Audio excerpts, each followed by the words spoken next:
Kita sekarang membahas tentang nikel di Sulawesi. Kita awali dengan pertanyaan sederhana. Berapa harga nikel di pasaran internasional dalam bentuk ore atau masih mentahan? Lalu kita tanya kembali, berapa harga nikel yang dibeli oleh smelter di Sulawesi tadi dari petambang di Indonesia? Oke, jangan dijawab dulu ya, sabar ya pertanyaan tersebut. Kita lanjutkan dulu. Kita semua mengetahui bahwa bahan baku diolah jadi bahan setengah jadi lebih untung karena naiknya lebih dari 100%. Apalagi bahannya jadi bahan jadi. Untungnya bisa 500% dibanding jualan bahan baku. Sumber daya alam Indonesia kalau hanya dijual tanah air seperti tercatat dalam Omnibus Law yang tercatat lebih dari 250 kata yang menyatakan tanah dan air, keuntungannya kecil kalau menjual hanya mentahan. Maka kalau itu tambang mineral, untuk mendapatkan nilai lebih, membangun smelter akan membuat produk setengah jadi atau bahan jadi dari mineral nikel tersebut, dan ini lebih menguntungkan secara ekonomi. Untuk itu kita ingatkan masyarakat agar lebih paham dunia penambangan dan dunia smelting proses dari mineral mentah menjadi bahan setengah jadi.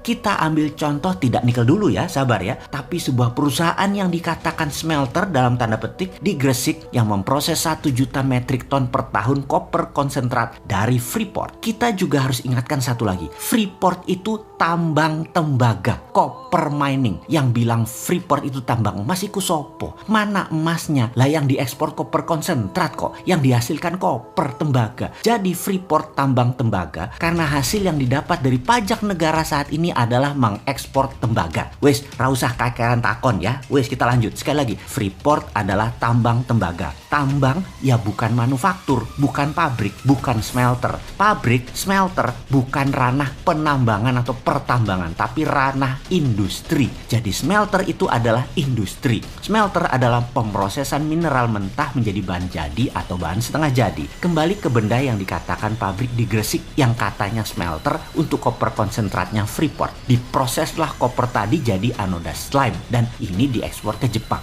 Oke, sebentar ya, biar paham lebih detail lagi. Anoda slime tadi apa sih? Kok nggak diteruskan prosesnya? Kok nggak di-refining? Maka jawaban saya sebagai orang yang baru 20 tahun main di dunia smelter dan pertambangan adalah ya memang bukan smelter itu pabrik. Hanya blister doang, misain impurities atau mineral yang tak berguna menjadi bentuk anoda slime. Yang mana ketika dikirim ke pabrik di Jepang, anoda slime tadi diurai sampai proses refining atau pemurnian, barulah dimanufaktur di Jepang tadi. Keluarlah produk akhir yaitu emas, platinum, bahkan ada uranium. Yang mana ketika dikirim ke pabrik Jepang, anoda slime tadi diurai dari 1 juta ton terdapatlah 20-40 ton per tahun emas. Platinum antara 10-15 ton per tahunnya. Indonesia nggak dapat benefit dari gold tadi. Piye jawab bejal pertanyaan ini. Loh, Indonesia selama ini hanya dapat pajak dari tambang Freeport berupa koper konsentrat yang tidak seberapa nilainya, lalu dicuci lagi di Gresik sebagian, cuman bayar pajak barang setengah jadi,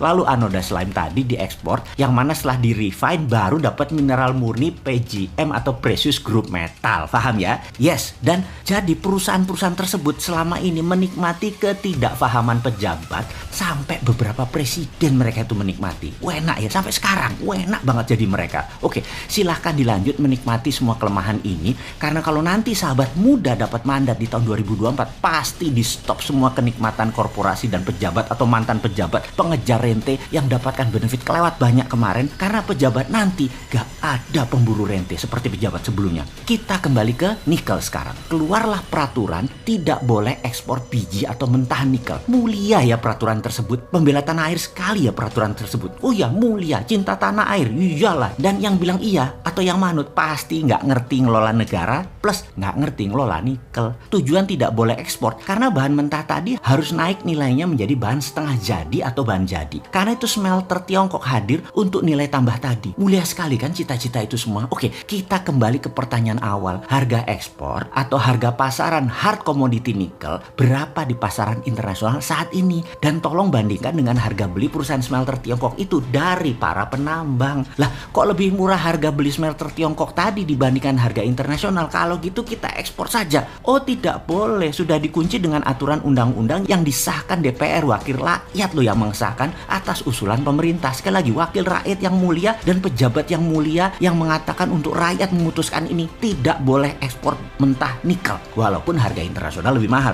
harus dibeli perusahaan lokal Indonesia, tapi pemiliknya si Tiongkok. Jadi inilah yang terjadi saat ini di dunia penambangan nikel. Semoga saya salah lagi di dalam menganalisa, karena bener deh, jangan sampai ada yang komentar sebegitu bodohnya pejabat negara dan wakil rakyat atau pura-pura bodoh. Toh rakyat tidak paham.